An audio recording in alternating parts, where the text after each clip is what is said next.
Results are visible and easy to compare, but they are a weak default for judging performance. We see this most obvious when BC points become the objective. You know, in theory, you could finish last in every race and still progress through the categories. Yet it's a result, but it's also a very narrow one. Finish position alone tells you very little about what actually happened during that race. It does not reflect the decision making, the positioning, the timing, or how effort was applied. A rider can sit in, conserve energy, avoid risk, and wait for the attrition to produce a placing. That approach may accumulate points, but it often does very little to actually improve your racecraft or your long-term performance.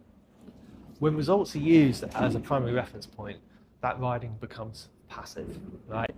Development becomes secondary, improvement is assumed rather than built.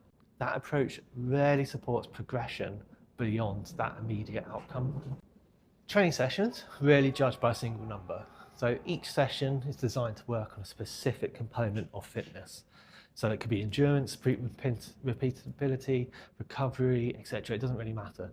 A session is successful if it produces the intended effect, not if it looks impressive afterwards. Right? Races work in the same way. Their value depends on what they are being used to develop. So going into races with a clear goal change how they're going to be ridden. So the goal doesn't have to relate to a finished position. In many cases, it shouldn't, right? A race may be used to practice committing to moves, holding position in a faster bunch, riding aggressively, or staying engaged through the various selections that are made. These goals sit inside the race rather than at the finish line. They define what success looks like before the start.